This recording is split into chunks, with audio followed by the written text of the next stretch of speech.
Hello, thank you so much for tuning in to P2P Relates, where we talk about all things relationships. I'm Pat Renfro, and today we're going to talk about fear.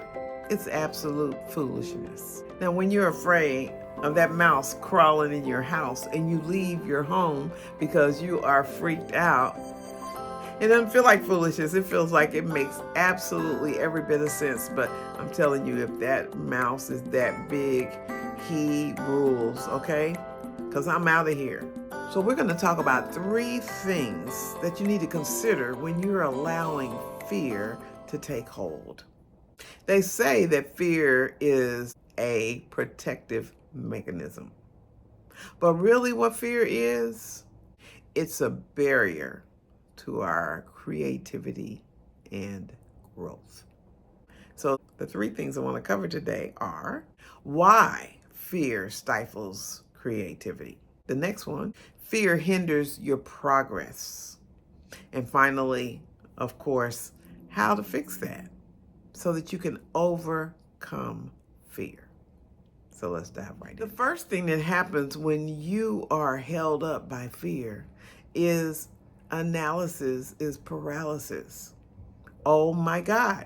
I hear some rumbling in the papers in that closet. Oh my goodness.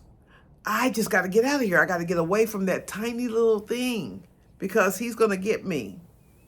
Your logic goes completely out the window when we are afraid. That fear can be public speaking, which we know is one of the number one fears people live in. It can be the fear of failure.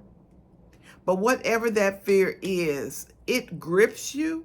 And for the most part, you can't see any other way, any other perspective. The perspective that you are now holding makes absolutely every bit of sense, except for the people that aren't in that fear who are observing you and they can see it. So you don't want to be paralyzed by fear, which starts here. When you get paralyzed and when you're in fear, it limits your imagination. And if your imagination is limited, what you're going to accomplish is going to be limited as well. Because as soon as you can't see anything else but that little bitty mouse in the closet that's moving around, that's going to come and get you like the booger man, everything else goes out the window.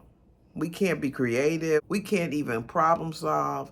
We are just stifled. And if you think about it in a more realistic, practical way, because we're not every day running away from mice or any of the other things that may be your fear.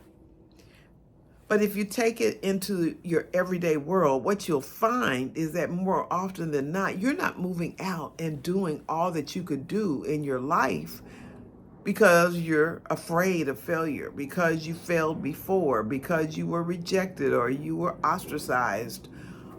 Just all the things. Or if I try this thing that I really, really want to do, I just very well might end up on my butt because I won't have the money or the finances to recover.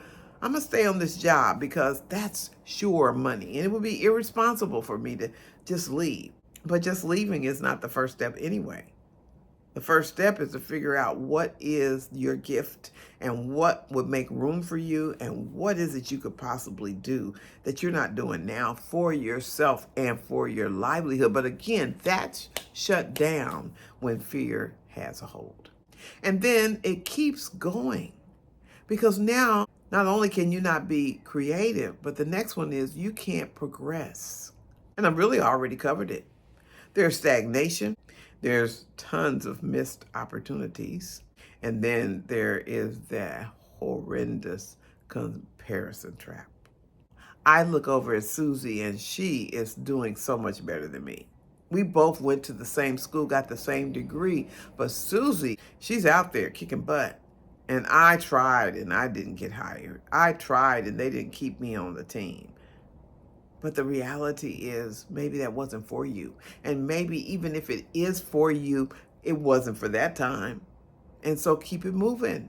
Do some other things because even if it was your time and the enemy attacked you or, somebody did something to intentionally hold you back, Now you have an opportunity to get more depth and breadth of knowledge, because now you're going to do some other things that are going to come back and fill in some of those bridges that were not going to allow you to cross over.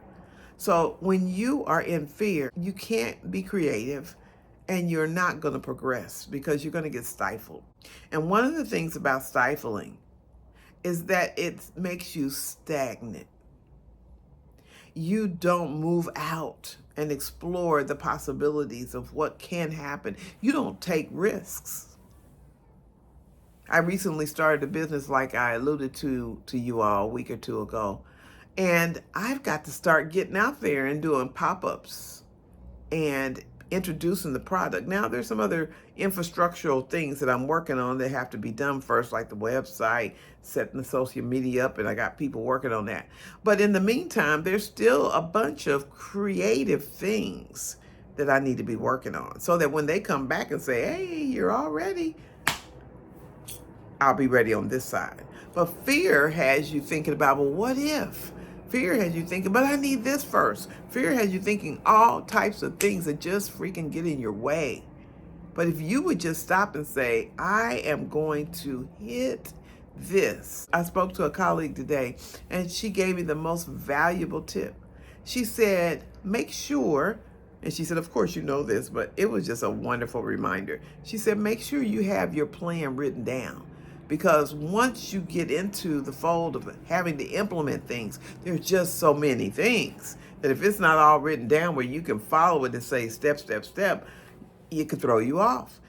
And she said, you may not follow the step exactly, but at least you have a plan before you. And again, we can't even make the plan if we're full of fear. So let's get off of that and just give you the solutions.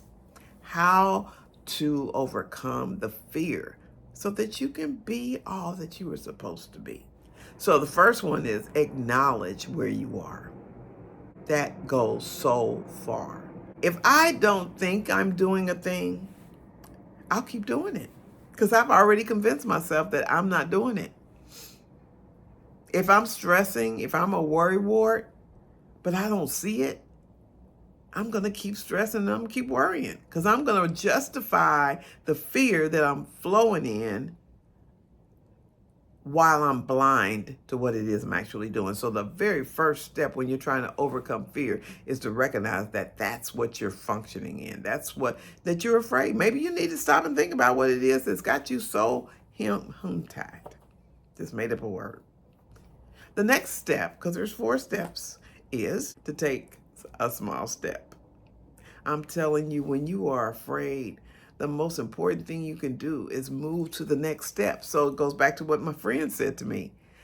Write down the plan. So once you write the plan down, the step is right there. Just take the next one. Don't worry about what about 5 steps down the road if I don't have this and don't get that. Just take the next step. It makes me think about losing weight. I always bring that up.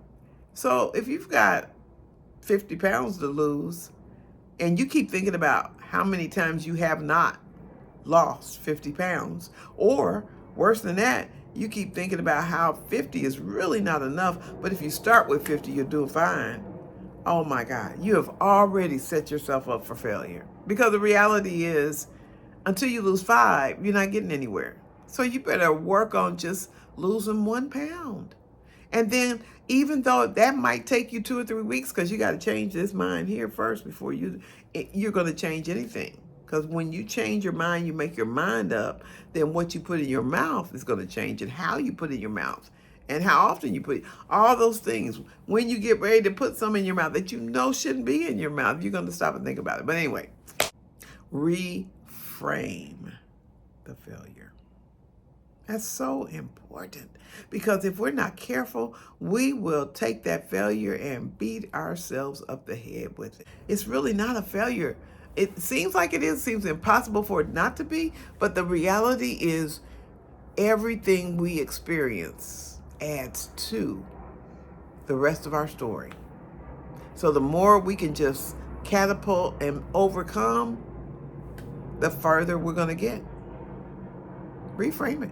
And then the last one, is almost the most important. However, without the other three, it won't really work. You need a positive mindset.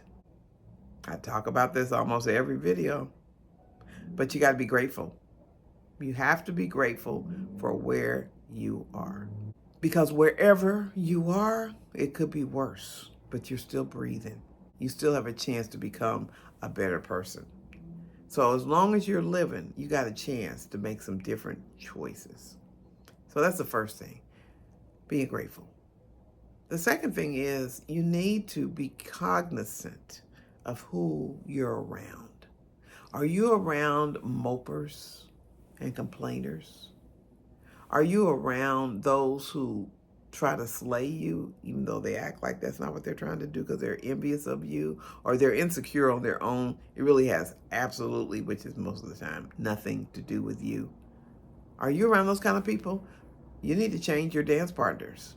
You need to be with people who are trying to accomplish what you're trying to accomplish. You need to be with people who believe in what you're trying to do and they celebrate you and they support you. And they tell you the truth when you're off. You need both. But when you have a positive outlook, anything is possible. But you first got to do the other things. Acknowledge and accept that fear has a grip on you. Take small steps to move away from your place. Reframe the failure and understand that it's a learning experience and it's added value to whatever your end goal is going to be. And finally, be positive, be grateful, and surround yourself with those who appreciate you, value you, and will tell you the truth. All right, so when you encounter fear the very next time you do, recognize that you're in fear and that you've got to make a shift, and then plan it and figure out what that looks like. And share this with other people when you see that they're going through. I'm going through too. And I just have to work on it. But I have people who I know care about me and love me in my circle of community. And when I am off, they'll tell me. And then I know that I've got some work to do. And I'll do whatever I got to do to work on that thing.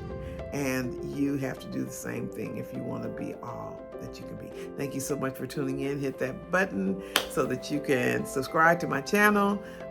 Tap the bell so that when I upload every Friday, you will get it. And have a wonderful week and share this with others and give me a comment. What is your fear foolishness? Comment, let me know. All right, take care. Bye.